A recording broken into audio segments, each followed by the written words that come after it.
আমাদের দেশের মানুষ বিচার পায় না, শিশুরা ধর্ষিত হচ্ছে, বর্ডার দিয়ে অস্ত্র ঢুকছে থানাতে, আমার জনগণ বিচার পায় না, মামলা দিতে গেলে মামলা রাখে না, আর স্বরাষ্ট্রমন্ত্রী সংসদে দাঁড়িয়ে উনি বাংলাদেশের মানুষকে প্রতারণার সংবিধান শিখায়। স্বরাষ্ট্রমন্ত্রী চোখ খুলে দেখেন, মানুষ বিচার চাওয়া বন্ধ করে দিয়েছে, মানুষ বিচার চাওয়া বন্ধ করে দিয়েছে। আপনাদের কি অধঃপতন হলে মানুষ আর বিচারও চায় না, কারণ সে জানে বিচার চেয়ে লাভ নাই, কারণ সে বিচার পাবে না। যখন শিশুদেরকে ধর্ষণ করা হচ্ছে এবং বাবা বিচার চাওয়া বন্ধ করে দিয়েছে, বাবা বিচার চাচ্ছে না কি কারণে? বাবা বিচার চাচ্ছে না কারণ এই বিচার ব্যবস্থার উপরে বাবার বিশ্বাস নেই। বাবা জানে এই বিচার ব্যবস্থা নিয়ে কিছুদিন ফেসবুকে লেখালেখি হবে, রাজনীতির ময়দানে গরম বক্তব্য হবে, কিন্তু দিন শেষে বাবা তার সন্তানের ধর্ষণের কোনো বিচার পাবে না। এই বিচার ব্যবস্থা জনগণের বিচার নিশ্চিত করতে পারে নাই, অন্যায়ের বিচার নিশ্চিত করতে পারে নাই, আমাদের স্বাস্থ্য ব্যবস্থা আমাদেরকে সুস্বাস্থ্য দিতে পারে নাই। আমাদের দেশের নেতারা যারা স্বাস্থ্যের দায়িত্বে থাকেন, জনপ্রতিনিধিরা তারা ছুটি পেলে নিয়মিত চেকআপের অংশ হিসেবে সিঙ্গাপুর এবং থাইল্যান্ডে যায়। তাদের সন্তানদেরকে তারা বিদেশে রেখে তারা পড়াশোনা করায়। যে লোকটা বাজারে জিলাপি বানায়, আপনি যদি ওই লোকটাকে বলেন ভাই আপনি জিলাপিটা খান, সে যদি জিলাপি খাইতে অস্বীকৃতি জানায়, এই জিলাপির প্রতি কি আপনার আস্থা থাকবে? যে লোকটা এখানে চটপটি বিক্রি করে, ওই লোকটাকে যদি বলেন এই চটপটিটা আপনি খান, উনি যদি বলে যে না এটা আমি খাবো না, আমি অন্য জায়গা থেকে চটপটি কিনে এনে খাবো, ওই লোকের চটপটি কি আপনি কিনে খাবেন?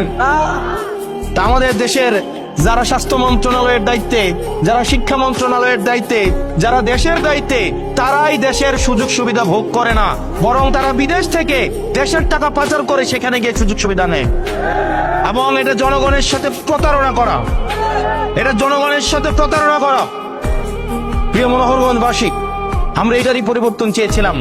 আমরা চেয়েছিলাম এমন একটা বাংলাদেশ, যে বাংলাদেশের একটা সন্তান যখন ভূমিষ্ঠ হবে সেই জায়গা থেকে সে তার অধিকার বুঝে পাবে। আমাদের দেশের চিকিৎসা ব্যবস্থা, আপনি আমাদের দেশের চিকিৎসা সরকারি হসপিটালগুলোতে যান, আপনি দেখবেন ফিলিস্তিনের রাফা ক্যাম্পের থেকে বাজে অবস্থায় সরকারি চিকিৎসাগুলো।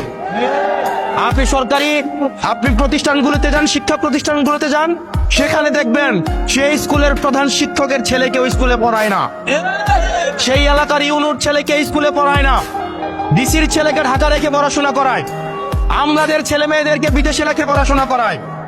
আমাদের দেশের আমলারা বললে মাইন্ড করবে, আপনারা খোঁজ খবর নিয়ে দেখেন, আমলাদের সন্তানদের ওনারা দেশে রাখেন না, ওনারা বিদেশে রেখে পড়াশোনা করায়। অর্থাৎ ওনারা এমন একটা সার্ভিস আমাদেরকে দেন, যেই সার্ভিসটা ওনারা নিজেরাই গ্রহণ করেন নাই, যেই সার্ভিসের উপর ওনাদের নিজেদেরই আস্থা নাই। যেই সার্ভিসের উপর আমার নিজেরই আস্থা নাই, আমি নিজেই গ্রহণ করি না, এই সার্ভিসটা যখন আমি জনগণকে দিচ্ছি, তার মানে এই সার্ভিসের মধ্যে অবশ্যই কোনো না কোনো প্রতারণা রয়েছে। প্রিয় মনোহরগঞ্জবাসী, আমরা এই সিস্টেমগুলোকে পরিবর্তন করতে চাই। আমরা পরিবর্তন করতে চাই, যখন কোন বিচার প্রার্থী বিচারকের কাছে যাবে, মুখ দেখে তার বিচার হবে না, অপরাধের মানদণ্ড দেখে তার বিচার হবে।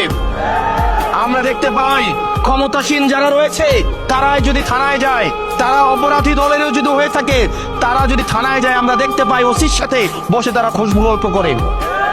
একটা নিরীহ মানুষ যাদের নামে বিচার দিতে যাবে, থানায় গিয়ে দেখে তারাই ওসির সাথে বসে টুস বিস্কুট আর দুধ চা, একদম ক্রিমওয়ালা দুধ চা বসে বসে খায়। নিরপরাধ মানুষগুলো তখন থানা থেকে মাথা মতো করে চলে আসে, কারণ সে জানে এই থানায় তার বিচার হবে না।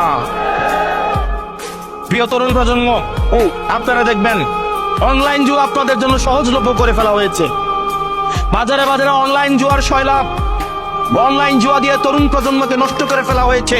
বর্ডার গুলোকে উন্মুক্ত করে দেওয়া হয়েছে। এই বর্ডারে মাদকের উন্মুক্ত প্রসারের মধ্য দিয়ে আমার তরুণ প্রজন্মকে নষ্ট করে ফেলা হচ্ছে। আমাদের দেশের মানুষ বিচার পায় না, শিশুরা ধর্ষিত হচ্ছে, বর্ডার দিয়ে অস্ত্র ঢুকছে থানাতে, আমার জনগণ বিচার পায় না, মামলা দিতে গেলে মামলা রাখে না, আর স্বরাষ্ট্রমন্ত্রী সংসদে দাঁড়িয়ে উনি বাংলাদেশের মানুষকে প্রতারণার সংবিধান শিখান। স্বরাষ্ট্রমন্ত্রী চোখ খুলে দেখেন, মানুষ বিচার চাওয়া বন্ধ করে দিয়েছে। মানুষ বিচার চাওয়া বন্ধ করে দিয়েছে। আপনাদের কি অধঃপতন হলে মানুষ আর বিচারও চায় না, কারণ সে জানে বিচার চেয়ে লাভ নাই, কারণ সে বিচার পাবে না। প্রিয় মনোহরগঞ্জবাসী এবং এই তরুণ প্রজন্ম, আপনারা আজকে এই বিস্তীর্ণ মাঠে খোলা আকাশের নিচে, সুনীল আকাশের নিচে যারা এসে দাঁড়িয়েছেন, যাদের ভোট দেওয়ার বয়স হয় নাই কিংবা যাদের ভোট দেওয়ার বয়স হয়েছে, পরবর্তী বাংলাদেশ আমরা আপনাদেরকে নিয়ে বিনির্মাণ করব। যেই বাংলাদেশের থানায় গেলে তার রাজনৈতিক পরিচয় জানতে চাওয়া হবে না, যেই বাংলাদেশে চাকরি পেতে হলে মামা চাচা এবং রাজনৈতিক দলীয় পরিচয় থাকা লাগবে না, যোগ্যতার ভিত্তিতে এই বাংলাদেশের প্রত্যেকটা নাগরিক চাকরিতে, মেধায়, নেতৃত্বে এবং রাজনৈতিক নেতৃত্বে আসতে পারবে।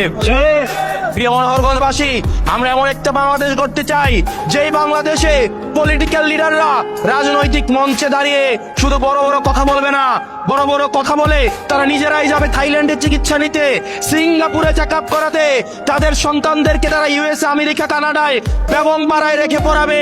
আমরা এমন বাংলাদেশ চাই না, বরং এমন বাংলাদেশ চাই যেই বাংলাদেশের শিক্ষা প্রতিষ্ঠানগুলোতে দপ্তরের ছেলেও যেমন পড়াশোনা করবে, ঠিক প্রতিষ্ঠান প্রধানের ছেলেও পড়াশোনা করবে।